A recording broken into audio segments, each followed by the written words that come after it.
Everybody, we are back. It is Tape Don't Lie. It's your favorite Raiders podcast, favorite Raiders channel, favorite Raiders everything. I'm in a different spot today, guys. Computers don't want to work. Machines don't like us. So, but we're gonna make it work today, guys. You had to call Audible, Marcus. Had to call Audible. I had to call Audible today, man. A little But side you guys already know what to adjustment do. Hold on, here. BD. First thing you gotta tell them, they gotta subscribe. Make sure you hit the subscribe button. Subscribe with us today for sure. Make sure you guys hit the join the memberships. We always got tons of membership stuff going up there all the time. I got my Zach Wilson breakdown. I got my BD did a Matthew Butler live stream for the members. So there's a whole bunch of member stuff up there, guys. So make sure you guys check that out. Subscribe, and do that as well, and join as well. Also, hit the like button if you like it. Hit the dislike button if you don't like it. Hit the comment if you like it. Leave a comment if you don't like it. BD, we are here today. What we're doing a little 2019 draft review, a little Clelin, Ferrell, and Johnathan Abram. Getting into those guys today. But a couple of things first. Talk about OTAs opened up, and we know nothing still. So that's exciting. It's been 2 days of nothing. I mean, 2 days of nothing. They started OTAs yesterday. I haven't heard it. Have you heard anything about the OTAs? I haven't heard anything. I didn't even know. I haven't heard anything from reporters. It's been 2 days. They've been OTAs. That's news to me. You're breaking news for me right now. Gotta say, I've seen a bunch of other stuff on Twitter about other teams going to OTAs. Haven't seen anything from the Raiders. So I know everything. Right. I know Zach Wilson's whole every pass he's throwing. Following my DJ from the New York Post. So basically, what you're saying is they're running it real tight, secret operation right now. I thought it was Gruden, but maybe it's like Mark Davis isn't like the media in there. Well, I mean, come on, McDaniels. Yeah, but like media in there. Yeah, that's true too. That's true. They don't want people to know what they're doing. They're saying Corey is saying that they start Thursday. I mean, I'm sure that there's waves, so I'm sure Carr is there with rookies. No, they're doing OTAs right now. I think they should probably do mini camp Thursday. Mandatory mini camp starts on Thursday or something like that. Yeah, they're doing OTAs. I mean, they're going through like the install and stuff like that. They're doing so it's OTAs right now, which are not mandatory, and then maybe Thursday is a mandatory day. Corey, but I honestly don't know. I just sit here, I watch tape. Okay, in my free time, I don't even pay attention to any of that off-season schedule stuff. I've been watching Johnathan Abram today. Mm-hmm. I know you watched Clelin Farrell today, so let's set the table. Let's talk about what this show is going to be about. Okay. Here, 2019 draft review. This is your idea. I think this is a great idea. What are we trying to get out of this episode here? I mean, we're getting to the point where these guys aren't going to be in the team anymore at this point. I mean, right? I mean, so Johnathan Abram, he's at a point where he's not going to be in this team anymore if he doesn't play well, right? I mean, that's after this next season. Yeah. I mean, same with Clee. Yeah, unless they have breakout years, they're probably not going to play well. So I mean, we kind of see where they fit in. And why, Clelin Ferrell, especially Clelin Ferrell is very interesting. There hasn't been a lot of talk about him at all, but they haven't moved him. They haven't done anything with him. So you wonder how they feel about him. And then, same thing with Johnathan Abram. And then next week we'll get into, or maybe later on this week, we'll get into Josh Jacobs, and you'll do Max Crosby. And then we'll save Hunter and Pro for our last. Well, I'll probably do Trayvon Mullen next week. Yes, I forgot about that guy. We gotta go in order, right? We gotta go in order. I forgot about that. So you do Jacobs, I'll do Mullen next week. We'll go in order. We'll get through the entire. So this will be a multi episode 2019 draft review. We're starting with a couple first rounders here on defense. I'm really excited for your Clelin Ferrell breakdown because I have a lot of thoughts on him. Mm-hmm. Mm-hmm. I know Raider Nation in general has a lot of thoughts on him. I have a lot of thoughts on him, particularly how he fits into Patrick Graham's defense, what the holes on the defense are right now, how he could fill those holes, and I don't know if he's even going to get a chance to play at those spots. So I'm interested to see from you some of the tape, and then maybe having a conversation on, how his role might be slightly different, in Patrick Graham's defense. So you're doing Clee, I'm doing Johnathan Abram. Anything else you want to talk about before we jump into it? No, I was, OT. That's why I was like, I'm interested in OTAs because I just want to see where guys are lined up. I want to see, everybody's assuming Denzel Good's going to start. I just want to see if that's really true. That's an assumption. Right. I mean, you saw the Mike Tice article. I don't know if did you read that article, BD, the Mike Tice one? Yeah, I did. Yeah, I did read that article. I mean, they did just dismiss my boy. They did. They just kind of dismissed him, made him tweet. So, for people who aren't aware, there's a guy named Ted Nguyen. He's probably like the most prominent Raiders breakdown film guy, right? And he did an article. He sat down with former Raiders offensive line coach, former head coach in the NFL, Mike Tice, went through offensive line tape. The whole purpose of the article was to be a tape article, but they just glossed over Denzel Good and John Simpson. They just said, John Simpson not good, Denzel Good's going to start. And then they broke down everyone else. So, yeah, I think that there is a bit of a – because Simpson, he what did he say? That's an interesting comment. Before we get into this, I just thought that was. Oh, no, yeah. I got that one started. We're going to come back to this one. We're going to come back to that one. But what did John Simpson say on Twitter? He's like, oh, they're counting me out, or something like, So I think that is interesting that everyone's just assuming that Good is going to go over Simpson. I know you have a lot of feelings about that, but. And it's interesting that John Simpson responded to that article. That was the most, he responded.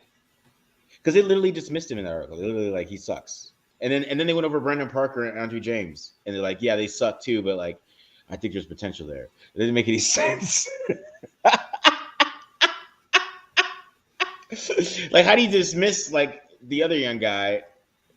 I don't know. It's weird. There's some kind of weird, people are convinced that he's terrible for some reason, just kind of thing. And I don't get it. There's the numbers don't say he's terrible. So either does his PFF grade at the end of the year, or even does whatever. There's just nothing more to really say that he's that as bad as people try to make it seem. I don't know why there's such an agenda to say he's bad. It's so weird to me. Because Leatherwood didn't play better than him last year. Leatherwood didn't play better than him last year. So why dump the other young guy if you're gonna dump him, you should dump Leatherwood. That's kind of my logic behind it. If you're gonna dump John Simpson, Leatherwood did not play better than him. So you're gonna play Leatherwood at guard. You're gonna play the worst young guard because he's a first round pick, and the other dude's a fourth round pick. So, and you want to put the old guy who's coming off the torn ACL in there? Doesn't make any sense, man. Yeah. No, look. That doesn't sound logical to me. And I think the Patriots are more logical. Yeah. The unlogical way with, the old Raiders is to play Denzel Good. That's the old Raiders way. But I just don't. Well, here's the thing about Denzel Good. First of all, Denzel Good, John Simpson, they're both really big guys, right? Mm-hmm. You just have more athleticism there with Simpson. So the ceiling is higher. This is not a crazy thing to say, okay? No one's going to argue with me. They're more explosive, more athletic. John Simpson. So the ceiling is higher. The potential is higher. Obviously, yeah. He's a young player. There's things that he's got to clean up. But yeah, because that's why I didn't. So my bad video. That's why I didn't believe Mike Tyson watched him. I didn't believe it. Right. Because there's no way. He must not have watched. Yeah, he must not have watched. He must not have watched. Because the way he talked about Brandon Parker like an offensive line coach would talk about Brandon Parker. Right. You know what I mean? It's you see the athleticism, you're like, hey, okay, I could do something with that. But how do you watch Simpson and don't think the same thing? It's not like Simpson's been in the league 10 years. It'd be different. I don't know. Yeah, I think Simpson. Look, big time school. He's a very large for the position, 6'5" guard, over 320-pound guard. Okay, very large for the position, big time school, national champion. Is a home run prospect, really, especially in the fourth round. That's a better pick in the fourth round, in my opinion, than Parham, probably. Yeah. As far as an offensive lineman prospect coming out, so I think get some really good coaching. Yeah, I think people are going to be surprised about Simpson. He's got everything. He's got everything you need. Because it's not that, because I'll never say that he played great or anything. He was average. That's what bothers me is people act like he wasn't average. Yeah, he wasn't great. He was an average, but it's also in his second year and his first full year as a starter, and he was average. Yeah, That's I kind mean, of how I'm not worried about it. I'm not. you know what I mean? We Want Alex Leatherwood to be average this Yeah. year. We want him to be average, like John. There's Simpson. guys. Look, there's guys on this roster. Okay, Mm-hmm. on both sides, offense and defense. That they are there. Okay, Jayon Brown. When I watched him, I was like, oh, okay, this is an insurance policy. Okay, that's what Denzel Good is. Okay, we know what we got with Denzel Good. We're just gonna get a solid, just like okay NFL player. Yeah, You keep him on the roster. That you can't put that guy there and prevent you from starting someone or putting someone else in there that has more athletic upside. You can't do that. Denzel Good is just there. If John Simpson gets hurt, the guards get hurt. Now you got a guy who can play guard and tackle. That's the point of Denzel being on the roster. No offense to him, he deserves his place in the NFL 100%. If he ends up starting at some point in the year, which is likely because there's going to be a game or two where someone misses, right? Mm-hmm. If he ends up starting, he's going to come in, he's going to play well. We know that about Denzel Good. Is he going to be an impact performer at guard? No. Can John Simpson be an impact performer? I think some of the stuff that you've shown me, some of the incredible core strength that he has. I think John Simpson could become an impact player. Obviously, again, young player, he's got things to clean up, but he could become an impact player. So that's why he's going to start before Denzel Good, unless he really just can't wrap his head around this offense. Yeah, for sure. Let's see. Well, that's a good question. I mean, they paid Denzel Good last year, so these guys didn't pay Denzel Good. Right. John Gruden and them, because that's the thing. Like John Gruden and them would be playing Denzel Good right now. Tom Cable would, for sure. Which I don't even know. Tom Cable would play Denzel Good. That's why it's the assumption that Denzel Good would play. But we'll see. I don't know. Maybe I'm wrong. Maybe Denzel Good starts and Alex Leatherwood plays guard, and whoever they think is right tackle playing right tackle. So, because they refuse to think Leatherwood's playing right tackle too. It's like a refusing thing that the media is doing too. Has Denzel Good ever played on the offensive left side? No. He's a right side of the offense player. Well, he's a right tackle, right guard. No. He played left guard because Gabe Jackson was right guard, right? Yeah, he played left guard. Gabe Jackson played both sides, but I can't remember which years now. Now that I'm trying to think about it. Tom Cable messed everything up with those guards. He just played musical chairs. Yeah, he definitely did. All right, so someone in the comments, look it up. Has Denzel Good ever played on the left side? I'm curious about that because he started this last year on the right as a right guard. He did. And I have film of him playing. They're saying Trey is saying 2019 he played on the left side potentially. I mean, I can't remember that. Yeah, I know before he came to the Raiders, he played for the Colts, and I have some film of him playing right tackle against J.J. Watt. So I've watched that game of his, so I know he's played on the right side. I've seen that. But yeah, I mean, it's possible, yeah, most likely because of injury that he was on the left side to begin with. All right. Anything else you want to talk about in terms of mini camps or anything like that before we don't know anything yet, so we're just speculating anyways. Yeah. All right. We're not a speculation show. Let's let's get into it. Yeah. Let's get to our sponsors first. I didn't get the Panda. You know what I'm saying? Make sure you guys support Panda Supplements, pandasubs.com. Make sure you guys go to that discount code TDL for 35% off. I get a lot of questions about it. Try to get your guys' questions. Just know all the products are great, especially the Focus and the Sleepy ones are awesome. If you guys have trouble sleeping or you need some energy, just not coffee, and you don't like caffeine like I do, and you need natural energy, those things are awesome. So definitely you can get those 35% off, discount code TDL. And of course, the proteins are really good drinks. So make sure you guys check those out. But if for Focus and Sleepy stuff, those are products that I'd recommend for anybody who has wants to get up and doesn't like coffee, doesn't want to drink coffee anymore. doesn't want to have time for Starbucks. So, Nice. anyways, There you yeah, go. we need a commercial. We need to run the commercial. There you go. But yeah, Panda Supplements discount code 35% off. Go ahead, make sure you guys check that out. That'll be in the description. And yeah, good stuff. All right. Yeah, what we doing? Let's get in some Clelin Farrell. Right. All right. Let's do this. Are you ready? So I will say for this before I start this, I just think the word of the day for Clelin Farrell is just solid. Solid.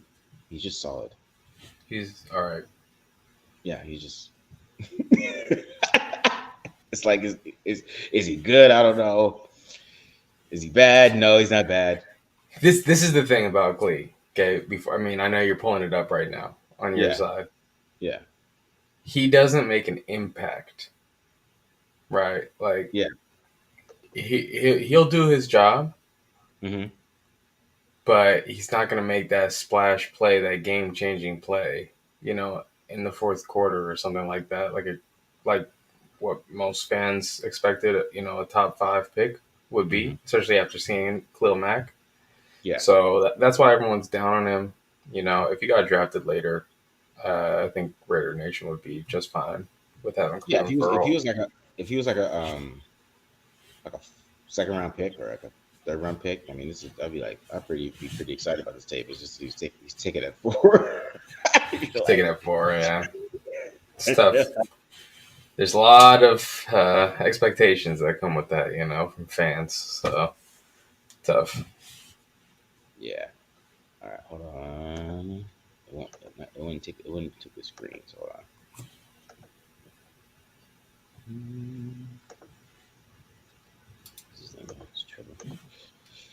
All right, guys, here we go. Let's see what we got now. Here we go. Boom. Can you see it? Yeah, go ahead. All right. Let me know if it gets shaky, guys, because we're on the laptop here. All right, so start off Clelin Farrell. Start off against the run, right? So we really got the Chargers, Bengals game and the 2 Bengals games in here. Really what I got there. I got most of the Chargers game. That's where he got his most snaps. He has 25 snaps for the year was a Chargers game. So let's get into that. Let's check this one out here. Get it out of the screen here. So it's too shaky. All right, here we go. So this is what I'm talking about, like just solid, right? So, good hands inside. You see the hands inside here. Always good. Pad level is pretty, it's good pad level. Everything, the technique, everything is just solid, right? And he's able to set the edge well. You can see his pad level. Everything right here is technique. That's why I think he's gonna play. Because they're gonna love this. Look at that right there. He's setting the edge. This guy's nowhere to go. He helps basically facilitate everybody else to there, right, through defense. So you see the ability just to set the edge and play the run, right? Kind of fills everything in right there. They get like 2 yards. That's a good play by Clelin, right? So next play against the run again here. This time he gets tossed to the ground like a little. He's just thrown. Right? So that's what I'm talking about. It's inconsistent too. So this is inconsistent. Like you saw a good play, and it's same pad level, everything. But I think sometimes he has a little bit of a play strength issue too. I think he's just not as strong as he should be because he gets no push on a bad lineman here. Storm Norm, this is not a good. He's not a good player. Let's keep it real. It's not a good player. You don't want him getting thrown to the ground by this type of player, especially when his hands are inside and he has better pad level than the guy, and the guy's still throwing you to the ground. That's not a good look, in my opinion. To get thrown to the ground like that, thrown out of the play. Really, the rest of the team is still able to make the play, but he had no part of that play because he's getting tossed to the ground by Storm Norton, who's not very good. Now, here's another one. Here he gets tight end. Like I said, great technique again. Pad level is very good. You can see, his feet are never too wide. Good inside. He's able to set the edge and play it well. Now, Solomon Thomas is getting his butt kicked here, right? So he's getting pushed back. So what you would like Clelin is, which I would say BD was saying, is make an impact here, right? Yeah, he's setting the edge. Okay. and he's setting it well, right? He's not. I mean, Eckler can't go outside, but you would want him to kind of just shed this and make this tackle instead of just setting the edge, in my opinion. Because Solomon Thomas is getting his butt whipped. He's like expecting Thomas to do his job too. Like sometimes you can't always just do your job, in my opinion, as an NFL player, especially if you want to be an impactful player. Because yeah, see how he's coming out here, like yeah, he's doing his job. But like make a play, bro. You know what I mean? Oh yeah, it's way too late at that point. Yeah, it's too late. Detach, yeah. Yeah. So here's another one. Once again, technique rips through. Good, you know what I found positive. He doesn't allow tight ends to block him. I found that very positive. Yeah, no. I mean, that's a positivity there, right? You know, so he's able to blow his play up, make Mixon run outside, right? So I mean, that was one of the positive things. Tight ends can't block him, which is very positive. If you want one positive watching this video, tight ends don't block Clelin Farrell. And I did watch Yannick Ngakoue get tossed by a tight end. He got pancaked by Dylan Parham. That was kind of embarrassing. I really found out why he got traded watching this tape too. So that's a side note. Here we go. And you can see his alignment, right? I mean, he's not. I mean, this is what you would say a 7, right? Because he's kind of outside the tackle. So I mean, it's really not lined up on the tackle. But this one, I feel like that he could have got more outside on this one. He allowed this guy to crack block him a little bit. But I mean, this is still good fill by Casey Hayward and Nate Hobbs. But that's that was still good. I mean, just good rallying and making the tackle there. All right, next one. Still playing the run here, and like I said, he's never out of position. He's always just doing his job. He just does his job, man. That's why I think he's gonna play, because he's just a do your job guy, and that's what this coaching staff loves is do your job guys, and I think that's what Farrell is. That's why he's getting more playing time than I think we expect. Now, rushing the passer is interesting. Now, I think he's developed as rushing the passer a lot. But what does that even mean, right? What does that mean as developed as rushing the passer? I think he's got better at counters. So, from watching this, I really never saw him counter. This from when you did it last year, BD. I mean, he had no counters at all. Let's say that. He has counters. It's just they're still late, and you kind of see the lack of athleticism. But he still beats average linemen now, which I think is a good sign too. So 73, these crappy Bengals linemen could not block him. So I think that's a good sign here. So 73, you could just tell he's all over the place. And Farrell's able to get his hands inside, get a good push right here, and then a good swim after the initial push. So you go back, initial push here, right? Initial bull rush, and then swim over, right? Once you get that guy leaning a little bit, swim over, he's able to get to the quarterback on a little screen. I mean, couldn't get there on time, but that's a great move, right? Great counter right there by Clelin Farrell. Once again, here again, 73. He just had a field day, made him feel good about himself here. Nice little stunt, which I want to bring up too. I want to talk about stunts here because, he executes stunts very well. And we know Patrick does some stunts. He executes stunts very well. So he's a do your job guy. See that? Knock somebody down. He's able to come back around and get Burrow on the ground. Force error and throw. So he is once again just beating up 73. I mean, this is positive. Positive part of this is this average guy, he's beating him. I think that's, you want to see that too. And he's able to get some pressure here on Burrow. Burrow's able to avoid it though. And throw it out of bounds there. Something almost picked. All right, next play here. This gets Rashawn Slater. This is when I talk about counters again too, right? So doing play action here. We got play action, and you see it. He's setting the edge. He's getting ready to play the run. Boom. He's playing the run. He gets Rashawn Slater, got Pro Bowl left tackle, right? Rookie left tackle, right? PFF superstar. So you see he's got good leverage. I think Slater's pads are super high. He's got a super high pad level, Slater here. So he's been able to take advantage of that. Right? So he's playing edge, and you see how he does a good rip through. Right? So he does a good little chop. He's able to rip through, right? And get a little bend there around him. Right? That's still a good throw by Herbert right there. But this is some good. There's development there as a pass rusher, which is positivity, right?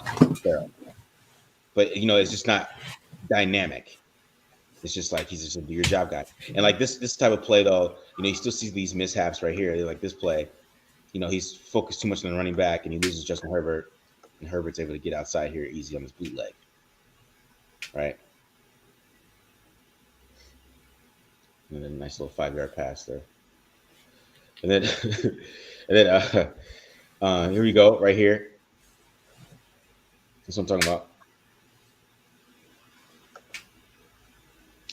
Another good move inside here, but he loses here initially, so he's lost. All right, but he finds a way, stays with it, rips through back outside. See, and he's able to come back. There we go. Right. So that's what I'm talking about. Countering, right? So right there, he's able to counter and rip through, and that's against Rashawn Slater. So he loses here, he's lost, right? But he's able to counter and help get a sack. I mean, right here. I mean, it got so bad they had to chip him when he was in the game. That's interesting too. He's beating up Rashawn Slater pretty good, and then he got some help. And this is where I'm talking about. Has to be more consistent though, because now he got a little help, and now he's kind of stuck. Now there's nothing happening here. Like he's trying to, Rashad Slater's a good left tackle, so he's adjusted a little bit too, right? That's the constant fight.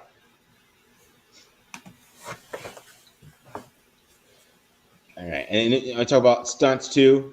This one I'm talking about. He executes stunts really well, right? Because this is all execution, right? You feel like okay, he's not winning, but this is a stunt. So he's trying to get 71 to commit. He gets 71 around.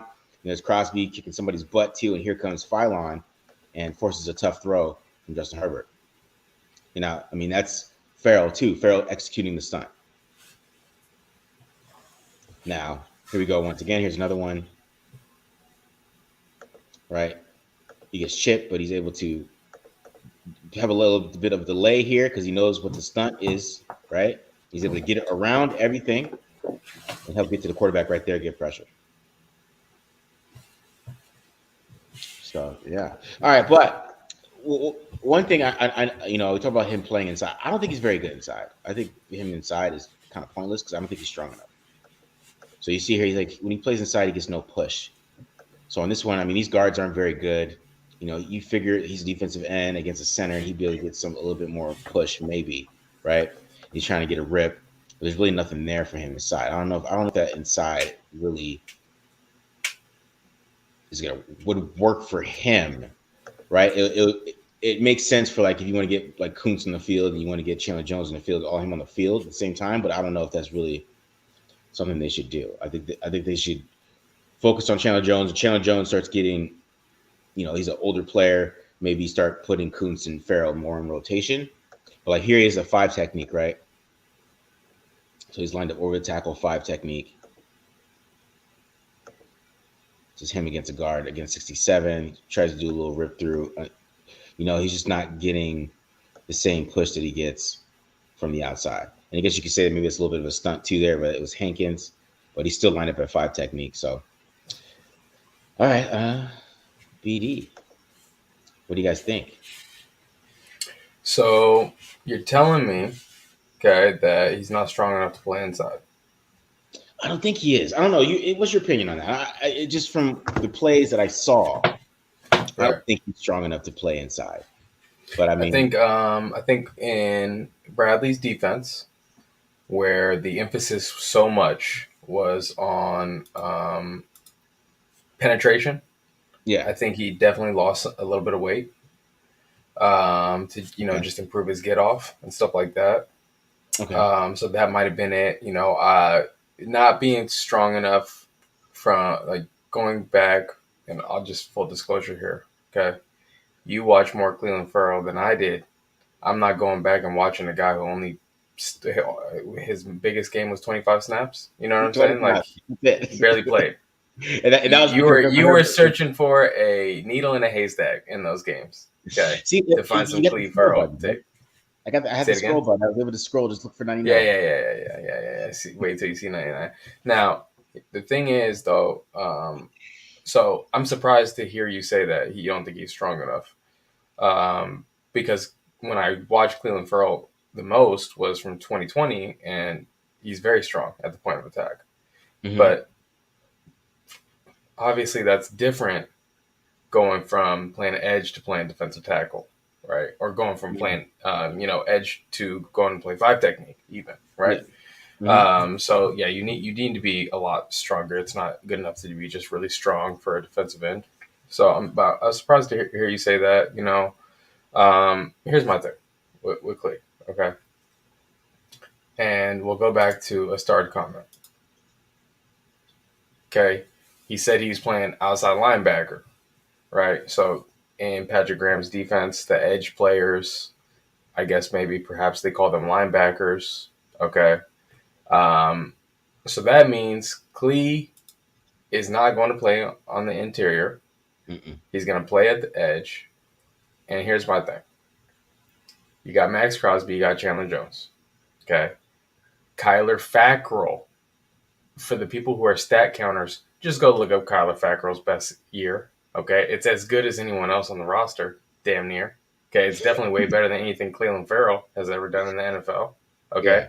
so Clelin Farrell, he's right now competing to be the next guy up at edge. He's competing to Mm-hmm. be the backup edge. And right now, there's such like they brought in Matthew Butler, Bilal Nichols, all these guys to play five technique, and that big defensive end Kendall Vickers is going to be in the. That's the competition. You could be a starter right there, Cleve, right? Yeah. But he wants to be a backup outside linebacker, backup edge player, right? So that's my thing. If he's not big enough to play inside, trade him. I'm sorry. Put him out there for 100 snaps in the preseason. Get his trade value as high as it possibly can go, and just trade the guy. Because what's the point if he's just going to be a backup to Crosby and Jones? That's my problem. See, but it all goes back to what you said about John Simpson. It all goes back to that. And I think that and what I saw was a sound, do your job player. Like he just does his, and that's what I was thinking when I was watching. I was like, man, I bet Patrick Graham loves this guy. He's watching on tape. He just does his job. He doesn't really try to do too much. Doesn't try to make an impact. He's like it reminded me of like if they had Trey Flowers. Like Trey Flowers was really good in that system, right? But he went somewhere else to be the defensive end, right? And it didn't work out for him, Yeah, right. right? So, and I think it was the stunts too for me, because Kyler Factorial might have a chance, but if they really like Clee and he's younger, and then they probably think maybe like later on, since Clee probably won't be expensive at this point, he's not going to be a 10, he's never going to be like a 14, 15 sack guy. If he's not expensive, he could, they could maybe keep him around for cheap, and Yeah. and they can manufacture pressure with him. Be his do your job mentality with stunts and stuff like that. They can manufacture I'm pressure. just very skeptical because yeah, edge players they're considered linebackers in this scheme. Okay, Mhm. so Kyler Fackrell he comes from playing with Graham in the past. He has familiarity with what this position calls for. Okay, we're gonna see when they're in base, when they're in a 5-man line. Okay, we're gonna see either Chandler Jones or Max Crosby drop from time to time. Mhm. Okay. They might even play man-to-man coverage on a tight end from time to time. Okay. Is Clelin Ferrell that type of player? Because I think Malcolm Kuntz maybe could be. He's more athletic. Okay. Kyler Mhm. Fackrell has shown that he could be. Those are the backups we're talking about right now. So the backups, I know. they can maybe drop a little bit. What's the point of having the backup defensive end come in and you can't even get to half your playbook because you can't do those things that you're going to ask Cleveland Ferrell to do at Yeah. playing at Yeah. Point. edge. So Yeah. and Point. you know, the other thing that the first thing, and I'll keep on coming back to this. I'm sorry. The first thing that I thought about when he said, "Oh, I'm playing outside linebacker now," okay, he probably doesn't want to not play end anymore. He got drafted to be an end. He's played an end his entire life. He wants to play end. Okay, it's a pride thing for him. So Mhm. he rather be in the mix to be the backup, the first guy off the bench at defensive end than starting somewhere else on the defensive line. So that's kind of my reading of that. And again, we're talking about the backup. We're talking about him being a backup. That's it. I mean, I know, but he's the number 4 pick of the draft. I mean, it's a big deal. So, but I will say this too about him. My comp for him when I was drafted, going to draft, my comp for him was Chandler Jones. I thought that was his ceiling. Okay.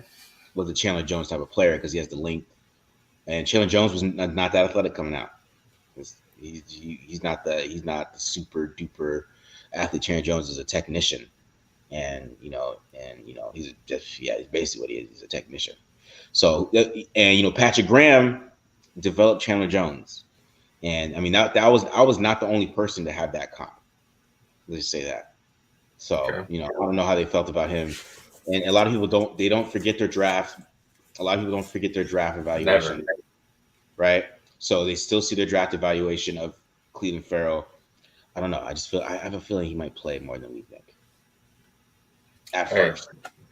Look, that's fine. But again. At first. I don't know how long it lasts. I don't know how long it lasts. He's a fine player. He's a fine player.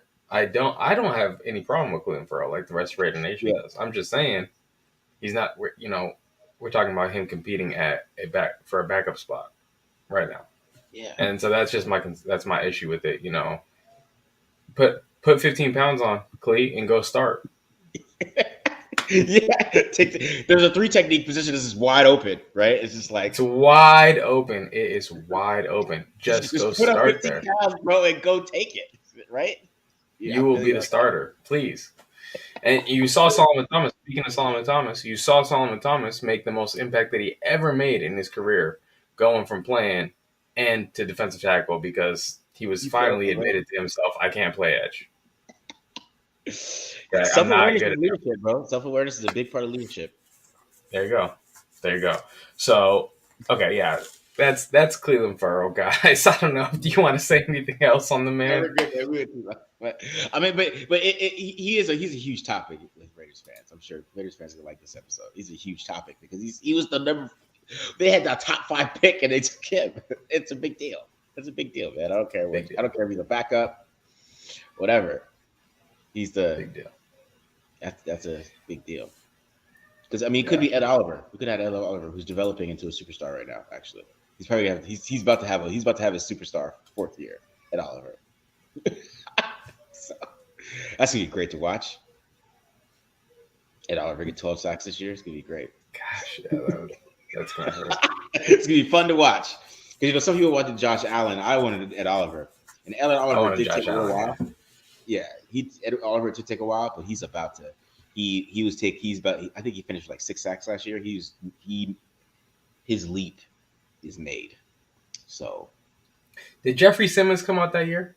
Yeah, he did. He did come out that year. They passed on him. They took Josh Jacobs. Was it an injury for Jeffrey Simmons or was it something else? Knee, yeah. He's top 5 pick. Knee, and he had an incident too. But he still he had an incident, right? Knee and character issue. He still went 25. Still went 25. Yeah, I was watching him in the playoffs, and I was like, "That is the best defensive lineman not named Aaron." If he didn't have the knee issue, he was like my top 5 player in that draft, bro. That dude's tape is ridiculous. I thought he was just as good as Quentin Williams, like just as good. Simmons is a beast, absolute monster. Who's sincere? He keeps saying who's sincere. Oh, is that one of the undrafted guys? I don't know. Sincere, huh? Yeah, I don't know who that is. Not sure. Not sure about Sincere, Chef B. Don't know about him. Sorry about that, guys. Sincere McCormick? That's a name. Yes. That's who it is. The running back. He's a back. Yes. Okay. Yeah. That's what I was saying. All right, BD, let's get to Johnathan Abram, who's also a big topic. He's probably a bigger topic because he actually plays. So he actually plays. All right, I'm gonna jump into it. Johnathan Abram. Okay. He's my guy, Raider Nation. I'm a Johnathan Abram fan, but I'm gonna start with where it's shaky for him. First things first, okay? Here he is. He's playing strong safety. They're in dime. They're in dime personnel. He's in the box here. He is a curl flat player. Okay, this is what he did primarily the majority of the time in Gus Bradley's scheme. He was a curl flat player, and you see him here. I think he realizes he's like, oh, I need to go cushion. I need to go stay in that curl window, right? And we saw this happen. I would say, being nitpicky, I saw this happen a little too much to Johnathan Abram, where he's getting influenced out of that curl window, flying out there to the flat and allowing the curl. So that happened a bit. Here's another one. Okay, he gets influenced, little ball fake, RPO action, goes right over his head. You know, when you are in the NFL at this point, I mean, pretty much all levels of football, if the back is away from you, you get that backfield action, the run action. You need to stay back here in the RPO lane. Just pop back here, be patient. You are a backside run player. You're first across all levels of football now at this point. High school, college, pros. If you are aligned as the safety or the curl flat player, whatever it is, away from the back, you get that backfield action. There's a slant coming right behind you, almost guaranteed. You need to stay in that slant window. Okay, right there, you see him pick kind of a wrong way to go, getting influenced a little bit. Here is one against Teddy B, where he does stay in the curl window. Oh, and look what happens. Okay, it's a little interception there, a little gimme interception. So it's possible with Johnathan Abram. We just don't see the consistency. Now, here's another thing. Here he is. We're in a too high look this time. And this really is about my gripe with Johnathan Abrams' technique. Okay, watch his feet. Okay, watch what you see. What he did. What's he doing here? He's bouncing around. He's already getting into a half turn. He never pedals a single time. Hold on. He heel clip too. But watch Trayvon Merritt. Okay, pedaling, fighting to stay square, fighting to stay square, fighting to stay right. Johnathan Abram immediately, before cushion is even broken, starts turning. He's too antsy, and he's opening up here. We get a curl or a corner route, so he has to turn his back now on the quarterback to wheel around. Okay, doesn't give up a catch here. I'm going to show a few more of him bailing way too early. Okay, but you see him here. You can't make an impact when you're not looking at the quarterback. So he's putting himself in this position instead of fighting to stay square and breaking and pedaling on top of this and keeping your eyes on the quarterback the entire time. He has to now bail himself out of this bad position by turning his back on the quarterback. Can't make a play. Can't make a play. Here's another one. Okay, they are in a cover one robber look. Okay, you watch him here. He's going to take this guy. Actually, this is called cover one cross. Cover one cross here. So Hobbs is the nickel corner. He's going to pass this guy off to Abram because he runs past the hash. And Hobbs is going to sit back here, fall off, and become the zone player. And Abram now is going to become a man player. And we see him. He's in man coverage here. Again, already turning and running. Okay. 5-yard cushion. So he's not threatened deep yet. Already turning and running. What does this guy do? Goes back door on him. Okay. He gives. This would be a quick, an easy throw and catch here if the quarterback was able to see it. Okay. So here's a couple more. People are probably saying like, oh, come on, you're nitpicking here. Well, here's one. Okay. Again, 5 yards of cushion. Easier said than done. This is Tyreek Hill, of course. But you see him getting antsy here, bailing a little too early. Oh, see, this is what happens. Okay, you gotta lean on your technique. You gotta trust your technique. Okay, otherwise you're gonna get made look silly out there, really, and that's exactly what happened. Okay, now here's another one. Okay, we're gonna get a seam alert on the backside. We are in cover 3, but he's gonna carry. We got 2 into the boundary right now. He's gonna carry 88 vertical. Okay, he has 88 vertical. Watch his footwork. He's going to step off here. Okay, and look again. Is the cushion even close to being broken? Why are we turning and running? Okay, he gets very antsy. This is a problem in his technique. So he starts turning and running. Okay, again, now has to wheel around, turns his back to the quarterback, that has no idea that the quarterback's even going to throw the ball here until right now. He just gets his head around at the very last second, contributes to him getting mossed. He played that terribly. Good Lord. Well, I mean, and again, it starts with the technique. We're in a bad position here. We're turning and running too early. We're flipping around, taking our eyes off the quarterback. We could have really put ourselves into a better position here to play this jump ball, or probably stop it from even being thrown. Yeah, because that's really not even. That's not a good throw, to be honest. It's not. That should have been picked. Too far inside. Yep. All right. Yeah. So now this is what Johnathan Abram was good at, though. Okay. Run defense. All right. Here he is. He's in the box. Okay. They're playing cover 3. He's in the box. We got formation over here into the boundary.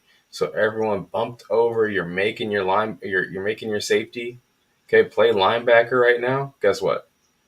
Reads the blocking scheme. Okay, puts his foot in the ground, beats the puller to the spot. Submarines. Okay, blows this play up.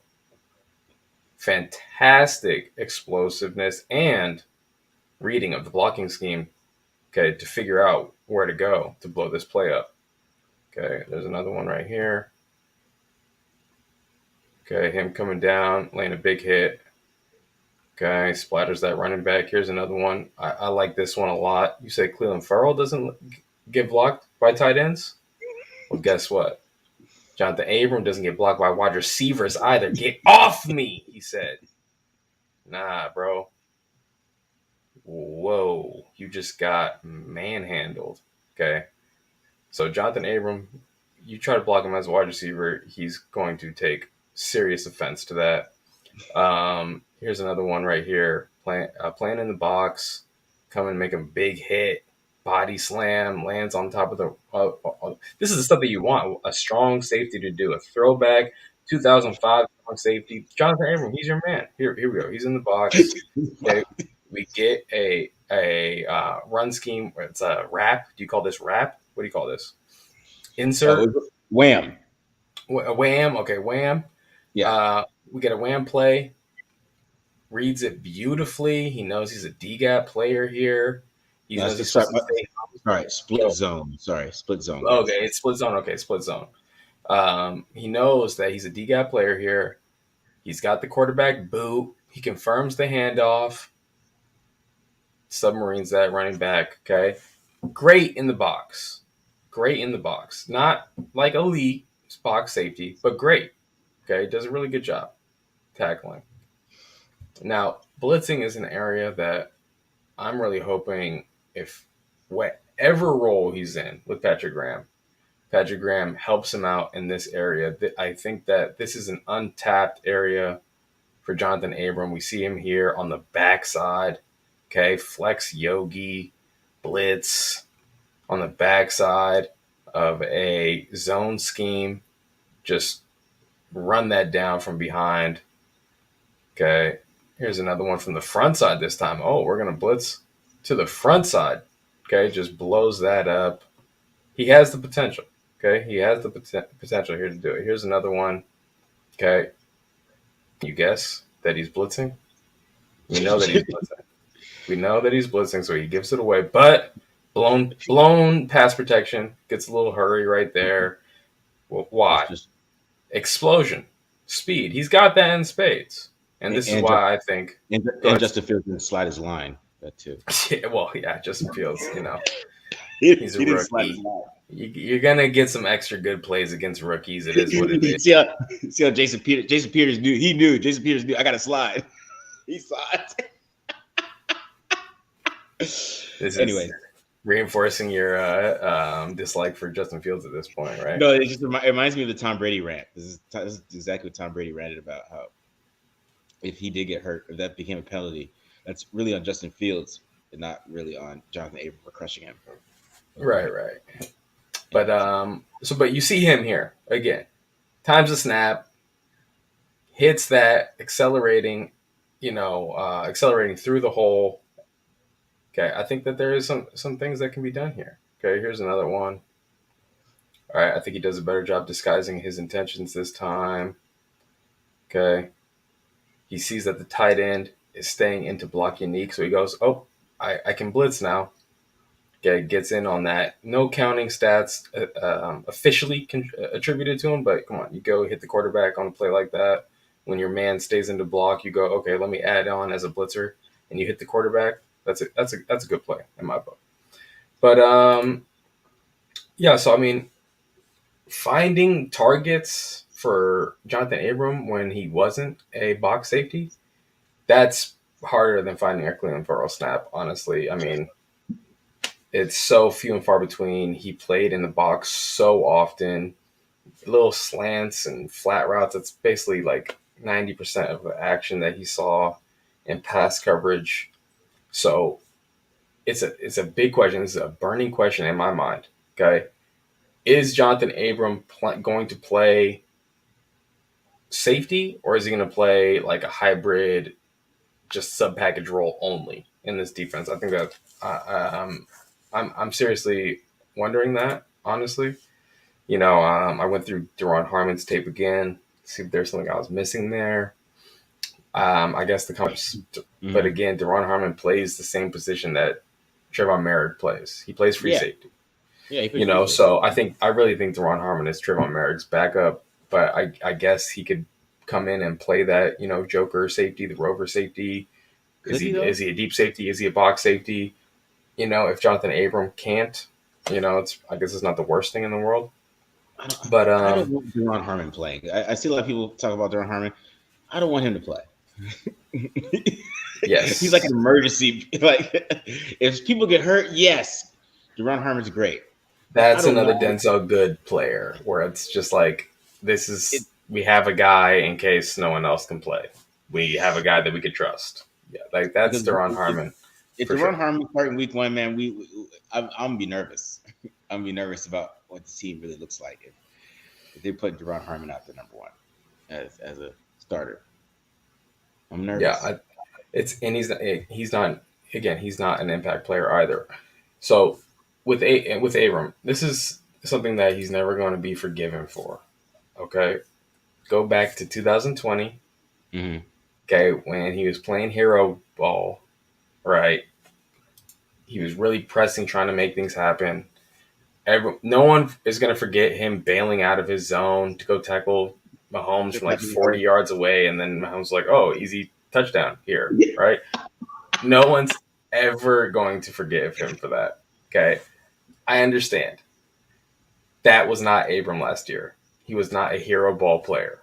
Okay, he was solid. He did just fine in his role. So he made a fantastic impact.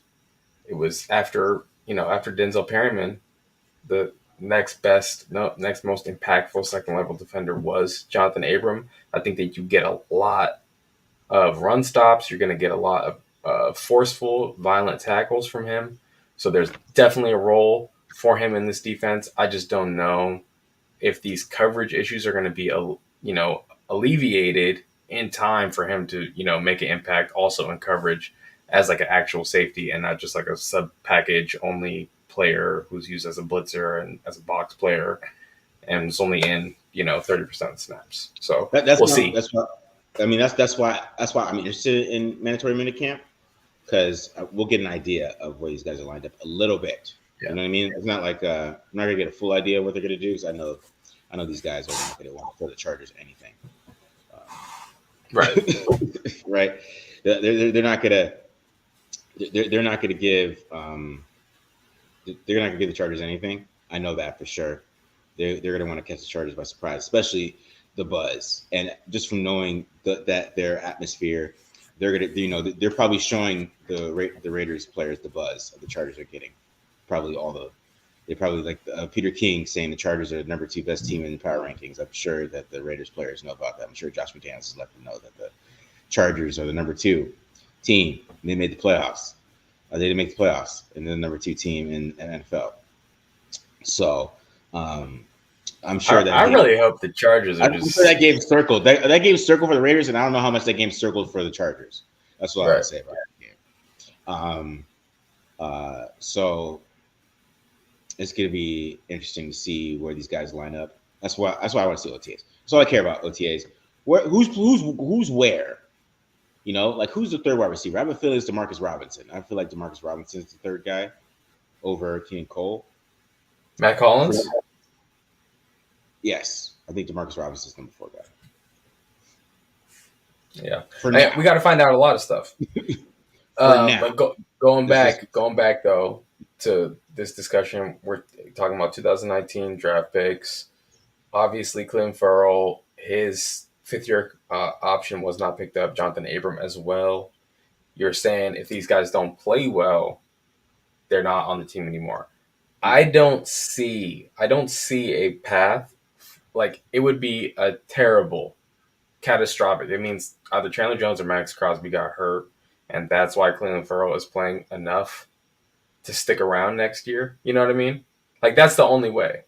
Yeah. One of those guys gets hurt, and then he has, like, you know, a big year with statistical production on top of it. Like, that's the only way he's sticking around, right? Other than that, absent that, like, he's gone next year. Okay, goodbye, Clelin Ferrell. I agree with that. But Johnathan Abram, I think that's harder to figure out. We got a new staff. You know, I don't even know where he's going to play. I'm trying to figure it out. I don't know if he's going to play safety or just, you know, big nickel only. You know, we got to find out a lot of stuff about Johnathan Abram. Can he fix some of these technical issues that he's having in his 3rd year? You know, I think it's wide open. Yeah, like it could go either way. You know, he can get cut halfway through, you know, training camp this year, or he can be, you know, signing an extension because he's impactful and Graham finally figured out how to use him in a way that maximizes the way that he can be impactful. So we'll see. Yeah. All right. Let's see if we got any questions. We didn't get too many questions today, just feelings, because, you know, we have a lot of feelings about these players already. There's not too many questions.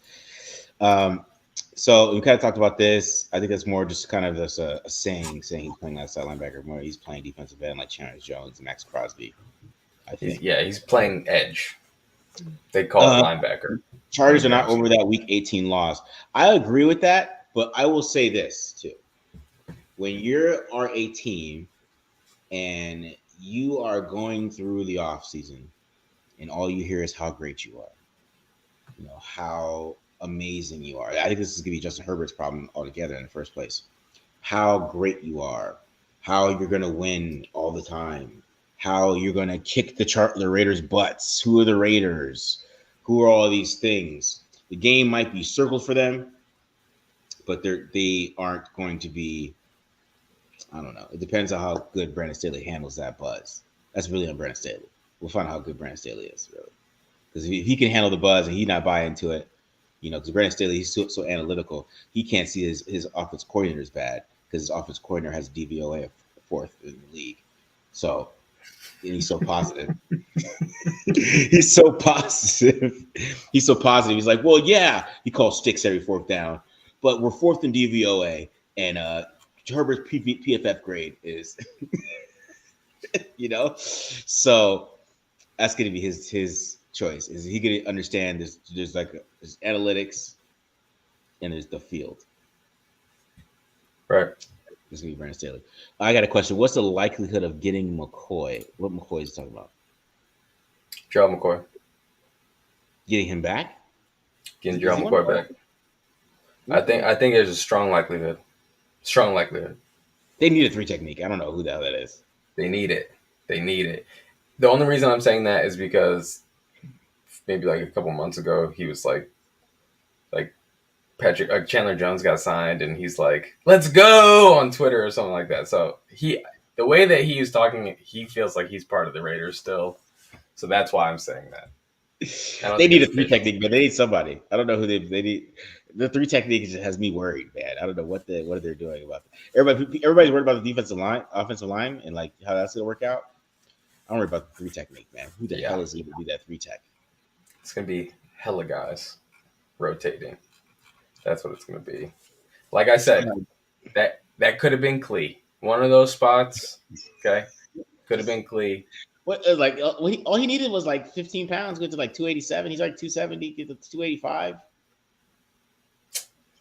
Man. literally, that's all he had to do. Get him 285, and then he Right, you know 280. Shoot, just 280. Yeah, because yeah. there's a lot of guys that are 280 right now. They're actually, I mean, like they got drafted, like Logan Hall. Well, look at Quentin Jefferson. How much heavier is Quentin Jefferson than Clelin Farrell? 10 pounds. He played exclusively inside. Solomon Thomas, like both those guys are closer to Clelin Farrell. Solomon Thomas, Quentin Jefferson, they're both closer in weight to Clelin Farrell than they are to like Darius Philon or Jonathan Hankins or something like that. You know, both those guys are under 3, and they played interior the entire year. So that's very true, Doc. Very true. All right, let's get to these 2 last questions here. Pepe came with the questions. I appreciate you, Pepe. You saw that we were dry. Pepe came with the questions, so I appreciate that. So I'll bring it to his last question. Are y'all planning on going to any Raiders games this year? I am. Raiders Cardinals, because I'm probably gonna take my ex-wife so I can show her in person. All right, that's a hell of a statement. There's a lot to unpack there. My God, I might take your family. Might have a family trip. Nice. Take the old in-laws and hey, let's go to right. Let's go watch Chandler Jones and go beat up Kyler Murray a little bit because he doesn't like him probably. All right, here we. All right, last question from my man Pepe. I appreciate you, Pepe, giving these questions. Who are we signing post 6-1? Give us one player, BD. Who do you think? Give me a player. Oh, you're putting me on the spot right now. It's so dry out there. Are there any? Who's left? Hold on. I got one. I gotta go check with my producers. All right, you go. You go first. Hold on. I'm sticking with Hightower. I'm sticking with Dante Hightower. Oh, okay, Dante Hightower. Yeah, I like that. It's a major scheme fit. Another one that I see here is Sue, which I see there's a lot of buzz with Dominic and Sue coming. But Sue's $12 million. He's not taking less than $12 million. He's a 1 year $12 million guy, and he will not take. Someone in the comments, real quick, tell us how much cap room is going to be left after 6-1. Someone tell us that. Do you know that, Marcus? Do you know? Have an idea how much cap room? No, I know it's going to be pretty decent though, because they release Littleton, Kawakowski, 24 mil. So they have 24 mil available. I mean, they could go get Sue, but Sue's going to want 12 million. He's basically a walking 12 mil contract a year. Yeah. He literally gets 1 year 12 every single 1 year 10. I think last year's 10. So maybe he's 8 now. Maybe he'll bring it down to 8. But he's not going. I mean, 8 from the down can Sue is not bad. And there's your 3 tech. Right. I like that. See, you say Sue won't get 12 minutes, 35 years. It's not about what we will give him. It's what he thinks he deserves. You gotta remember that. And yeah, y'all, Dwayne, and he's always talking about business and stuff and saving money online. So I'm sure that he's trying to maximize. Oh yes, he is very financially literate. Dwayne. So if you think he's not going to want 12 million, yes. he hasn't signed yet. Let's just say that he's still an impactful player. Here's all I'm going to say. We got to adjust for inflation here, okay? When I was growing up, $12 million, it was like they got paid $12 million. Now everyone's getting paid $12 million, you know? So it is what it is. Everything's going up. Okay, gas prices are going up, Dwayne. Salaries are going up too. All right? 12 million is not an outrageous number right now for a star player. Yeah. Guys who are available. Julio is available. Thoughts? He would never come, right? They would never let him? They wouldn't like his practice. He's in practice. You remember we talking about this? He doesn't practice. I mean, OBJ's out there too. And so is Daryl Williams, which I still don't understand. What the hell is wrong with Daryl Williams? Because he's still out there, isn't he? What the hell is wrong with him? Yeah. This is easy. Maybe he probably just doesn't want to sign until camp. He's probably like, hey, let me just chill out. I'll call you after 2 preseason games are done. So if I wait until after OTAs, some of these old guys do. For sure, they are not trying to hang out for all that. Like JC Tretter's out there. See what they drafted Parham though, so you can't get Tretter. Because Tretter, if you pick up Tretter, he's going to be your center for at least 3 seasons. Dwayne Brown. Dwayne Brown is a free agent on this as well. Who? Which one? Oh, the left tackle? The left tackle. Yeah. He's a left tackle, though, not a right tackle. You can't change him at this point, right? Yeah. Okay, I like from this list Dante Hightower. Maybe even Joe Schobert if Dante Hightower doesn't go through. I watched obviously like full season Patrick Graham. He's got like a new linebacker every game. Okay. Their run fits are so violent. Okay, staying healthy through a 16-game season, doing this is like impossible. So yeah. Dante Hightower to come in and play 6 games, just like crunching fullbacks. Yes, please. But they need it because Denzel Perryman, he's gonna have to. It would be incredibly difficult for him to get through this. What's Jalen Smith's size? Somebody mentioned Jalen Smith. What's his size? The linebacker, Jalen Smith. Yeah, he's not that big, is he? He's not. He's 6'2", 240. So he's a little lighter too to be doing that impact. He's always lost. That's the only thing. He's great side to side. He's just always lost. He's done. He's done. It's not that he's done. I don't even think he's done. He's not done athletically. He was always, when I used to do Cowboys Wire, he's always lost. But now he's lost and not as athletic. Yeah, that's his problem. He was just always out of position. Yeah, I would say no to Jalen Smith, honestly, at this point in his career. All right, that's it for me, though. I'm going to stick with that right there. Anything else, Marcus, before I sign off? No, guys. Appreciate you guys all coming in, checking us out, hanging out with us tonight. I know there's a basketball game on, especially our Bay Area fans watching their Warriors after my sons decided to choke and lose to the team that they're playing to. So, finally, the ghost of Chris Paul creeped into Phoenix. It was awesome to watch the ghost of Chris Paul spirit destroy a team of 3-2. It was awesome. It was great to watch. The spirit stayed away last year. It tried to stay away as long as possible, and then it came to the finals. But it was just a special year last year. The spirit came back right to the second round where it's supposed to. And so yeah, I hope you guys enjoy your Western Conference Finals. Well, Warriors look like they're down right now, 10 points. So we'll see. I mean, they're up 3-0. Who cares? They're like fourth quarter. Yeah, they're up 3-0. They're up 3-0 to the team. The 64th win team lost to. So here we go. Anyways, I don't want to do a Suns rant, guys. I'll get on that. Yeah, I'll get into like Kendall Jenner. You know how I'm so mad at her, and then she wants to date Devin Booker again after they break. After this, now y'all want to reconcile? He's 0 for 8. Okay, all right. That's hilarious. All right, so next time we're gonna just have a separate segment for Marcus to rant about the Suns. He probably hasn't let it out. It's still fresh. I can understand. I can understand that. I'm not a fan of any basketball team, so no one can do that to me. All right. Well, you're from Sacramento, so you probably just detached. Well, I grew up a Lakers fan, obviously. Come on, Kobe and Shaq and everyone. My family's from LA, but I just I wouldn't consider myself a Lakers fan now at this point. I don't follow them closely like I did when I was a kid, but I'll claim the Kings. I don't care. Sacramento Kings. I'll claim the Kings. De'Aaron Fox, is he still playing for them? I don't know. I don't know who's on the Kings, but I can't tell you. Yeah. I didn't play NBA 2K that much this year, so I don't know who's on those random teams like the Magic and stuff. Right. Kings is about as random as it gets. All right, Raider Nation, that's it. We're out. We're gonna holler at you. Come back. Make sure you guys subscribe.